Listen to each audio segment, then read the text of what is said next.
വചനമൊഴി November 18. വചനഭാഗം യൂദ 17:25, ലൂക്കായുടെ സുവിശേഷം 8:1-3.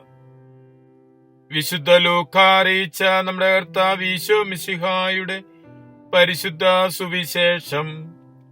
അതിനുശേഷം ഈശോ പ്രസംഗിക്കുകയും ദൈവരാജ്യത്തിന്റെ സദ്വാർത്ത അറിയിക്കുകയും ചെയ്തുകൊണ്ട് പട്ടണങ്ങളും ഗ്രാമങ്ങളും തോറും സഞ്ചരിക്കുകയായിരുന്നു.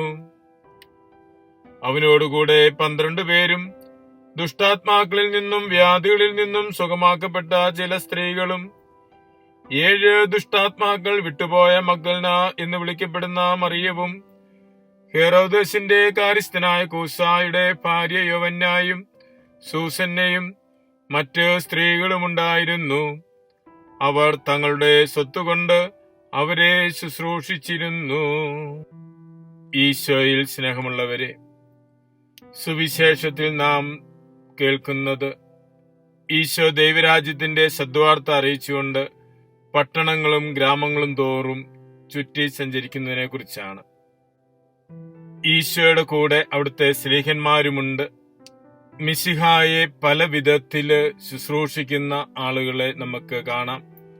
അവിടുത്തെ അപ്പസ്തോലന്മാരായി അവിടുത്തെ കൂടെ നടന്ന് പൂർണ്ണമായും അവിടുത്തോടൊപ്പമായിരിക്കുന്ന സ്ലീഹന്മാര്, കർത്താവിനെ അനുഗമിച്ച് പല വിധത്തിൽ ശുശ്രൂഷകൾ നൽകിയിരുന്ന സ്ത്രീകള്, തങ്ങൾക്കുള്ള സമ്പത്തുകൊണ്ട് ശുശ്രൂഷയെ സഹായിച്ചിരുന്നവർ, പ്രകാരം പല വിധത്തിൽ ദൈവരാജ്യത്തിന്റെ സുവിശേഷം നൽകുന്നത് നമുക്ക് കാണുവാൻ സാധിക്കും. ഇന്നും സഭയുടെ ശുശ്രൂഷ ഇപ്രകാരമാണ്. പൂർണ്ണമായും കർത്താവിന് വേണ്ടി സമർപ്പിത ജീവിതം നയിക്കുന്നവര്, തങ്ങളുടെ ജീവിത സാഹചര്യങ്ങളിൽ കർത്താവിന്റെ ഹിതം നിറവേറ്റിക്കൊണ്ട് അവിടുത്തെ അനുഗമിക്കുന്നവര്, തങ്ങളുടെ സമ്പത്തും സാഹചര്യവും സമയവും കൊണ്ട് കർത്താവിനെ ശുശ്രൂഷിക്കുന്നവർ. മിശിഹായിൽ വിശ്വസിക്കുന്ന ഓരോരുത്തരും ഏതെങ്കിലും വിധത്തിൽ കർത്താവിന്റെ ശുശ്രൂഷയിൽ, സഭയുടെ ശുശ്രൂഷയിൽ പങ്കാളികളാകേണ്ടവരാണ്. എപ്രകാരമാണ് നാം ഓരോരുത്തരും ഈശോയ്ക്ക് സാക്ഷ്യം നൽകുന്നത് എന്ന് പരിചിന്തനം ചെയ്യുവാൻ ഇന്നത്തെ തിരുവചനം നമ്മെ ക്ഷണിക്കുന്നു.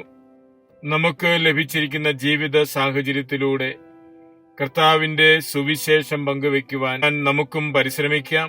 അതിനുള്ള ദൈവകൃപ പ്രാർത്ഥിക്കാം. മിശിഹ നമ്മെ അനുഗ്രഹിക്കട്ടെ. ആമേൻ.